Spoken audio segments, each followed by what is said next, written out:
Okay, just a little wander around. Hello, by the way. Just a little wander around the MV Augusta gallery here in Gloucester, part of the Completely Motorbikes group. And there's some absolutely stunning pieces of machinery here.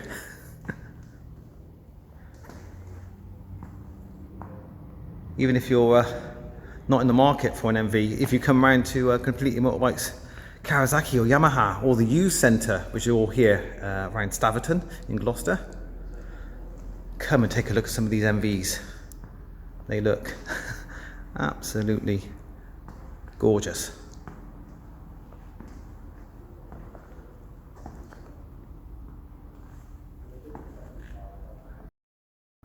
So they have 4 demonstrators currently. I'll try and get to quickly. The Turismo Veloce Lusso, Dragster 800, Super Veloce, and the F3 800 Rosso. So I'll be scampering around on a couple of these. The sun's against it, so you can't quite see it so well, but it's glistening in a rather lovely way. Now, first impressions, it feels like quite a short bike. The dash and the controls are very close to me, so it's quite an upright riding position. Now, this ride has come along at rather short notice, and that's another way of saying I don't know very much about the motorbike. So we have the 798cc 3-cylinder 12 valve, which is used in a number of MV's bikes, and this is my first little foray into the world of MV Agusta. Very grateful for Colin at Completely Motorbikes MV for letting me take this out at short notice. I'm subject to the kind of normal demo ride rules. I've only got an hour, but that'll be enough to get my first impressions with this motorbike. I'll put the seat height up right about now. I'll put the bike's dry weight and wet weight up if I can find it just about now. Gotta say, it doesn't feel portly in the slightest. In fact, because it's interesting to me, riding position, I can kind of swing it from the hips in such an upright riding position that using my bum and hips to move the bike around is very easy. Will anyone ever do that? I don't know. Feels nice. You tend to lean in more with your shoulder, don't you, really, than swinging it with your bum. But it's quite easy to manoeuvre. I will say the front screen is adjustable. I'm getting a bit of noise off it, so let's see if I can quickly adjust it up or down. Oh, that comes up a long way. That has made things a bit quieter. Hopefully my GoPro on my chest will pick up the fact that I've got kind of a main menu and navigation button here on the left, kind of above the indicator switch. Yeah, I can push that control in to get some basic trip information. Push right, I'll start to go through the settings. This bike has electronically adjustable suspension, but you kind of got the rider only, rider and passenger with bags, that sort of kit, that sort of spread of options. For gear,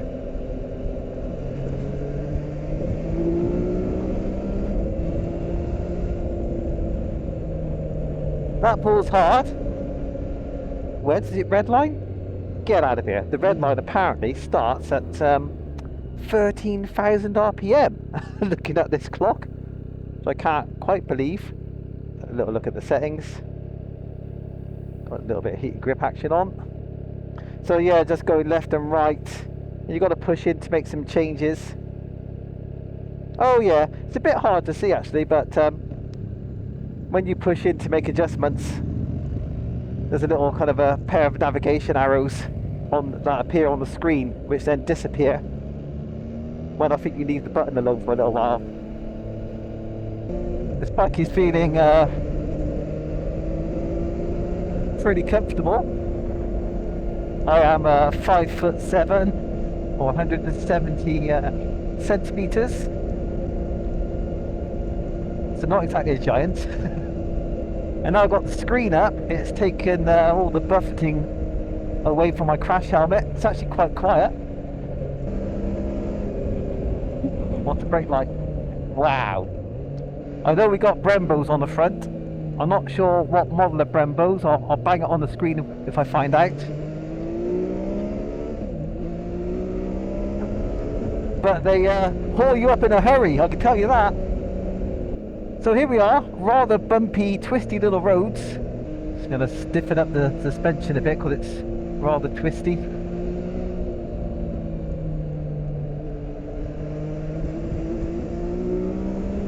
I'm learning that you need a light touch on the front brake because it's quite a sporty response. It grabs, or not grabs in a unnerving way.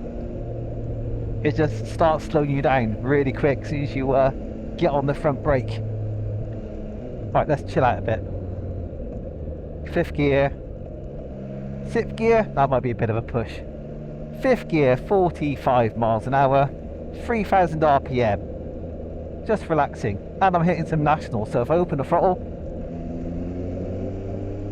good response. That is keen. That's pulling nicely. So it has got a nice bit of torque down low.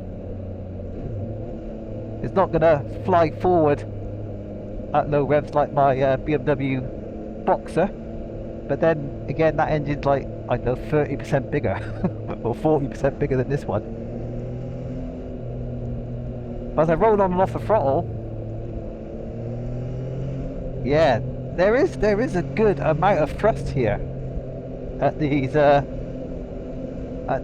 middle revs, 5,000 RPM or so. Now, this is a rather bumpy road, and I'm finding that the suspension is actually nice and plush. I think I'm on rider with bags now. Oh, actually, no, I do apologise. I got a passenger and bags on my suspension setting. So I'm just trying to figure out the suspension settings. Keep saying at the top of the display there says passenger, or passenger and bags. I was like, well, where's the single rider option? I've just figured out if there's one helmet there, that means rider only, even though it says passenger at the top. The bike is sounding rather glorious. I think I can hear more airbox than exhaust.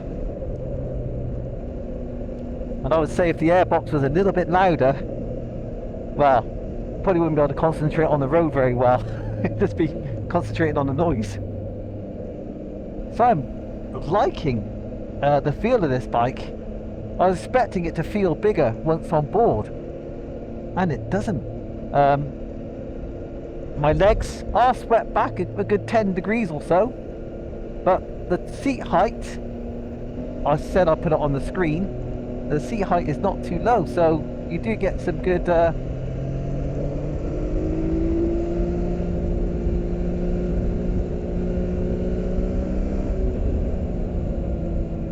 there's a good bit of space between the seat and the pegs. I can tell that because from where I'm sitting, my kneecap is slightly below my my hip. I believe this bike has got a Quickshifter. Yeah, gotta have a Quickshifter. But if you're not using the Quickshifter, if you haven't got the Quickshifter, I've got no complaints with the clutch action. Is the clutch adjustable? Yeah, clutch is span adjustable as well.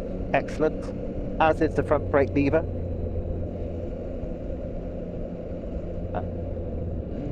Yeah, I think I got a USB socket as well. vibration so far. Now you got to understand this bike's only got 300 miles on the clock, so whatever I feel now might change on this bike after, you know, a few thousand miles. Does feel a little bit tingly on the bars, but not excessively so.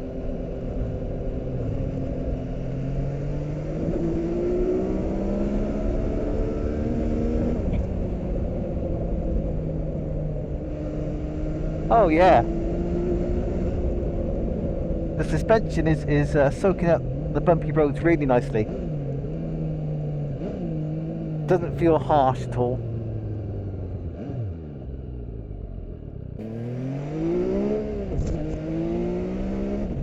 Hold on a minute. Has this bike not got wheelie control? Oh, great. So what is quite nice is I can get my feet quite comfortably on the ground with my 32-inch inseam, which is very good because I've parked on gravel, which is a little bit disconcerting on a brand new bike. Steering angle is what I need to rely on now, and that is good. That's pretty good.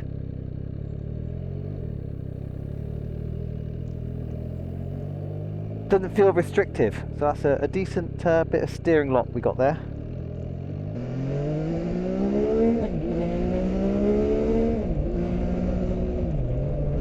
Bike seems to enjoy a bit of bend swinging. The seat is quite flat, so you can actually hang off. Not like the BMW S1000 XR, for example, where you're kind of locked in from the hips downwards.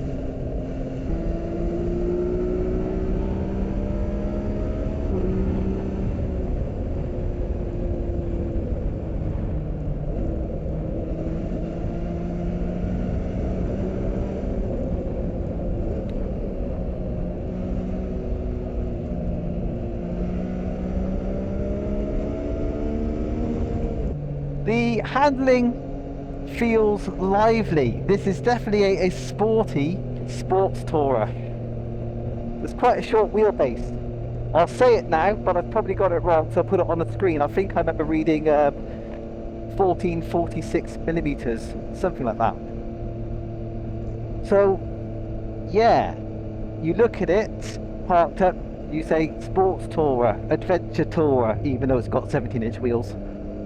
But yeah, it certainly strikes me as a kind of a sports bike with an upright riding position. If you've done your time on sports bikes, you're still one of those guys or girls on a sports bike, but your wrists have had enough, your back's had enough, your knees have had enough being cramped. Well, here is a sports bike with a very different riding position to what you might be used to, but the dynamics and the kind of way it goes round bends, it's certainly going to feel familiar. I will say the throttle response, just off the bottom at low revs, is a little bit snatchy. But I've felt Suzuki's that were worse, so it's not a big criticism. Just found the rider mode at the bottom of the Speedo. And I'm on touring, I believe. Unfortunately, I got to say, rather embarrassing, I don't know how to adjust the rider mode. For this in-town stuff, I'm really liking the riding position. The seat, like I say, is a decent height, and it doesn't give you much squidge, so you're not sinking into the seat, so you remain with quite a high riding position.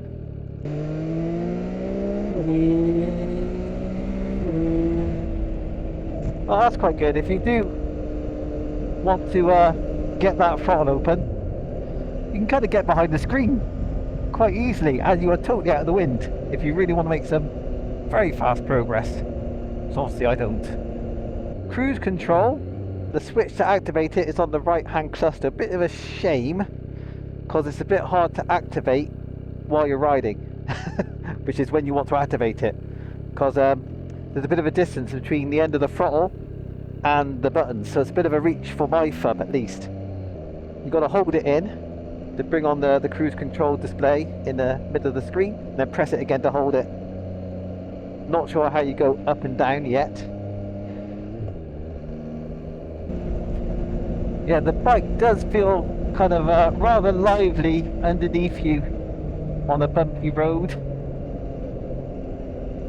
This is not your granddad's sports tourer, and that's for sure.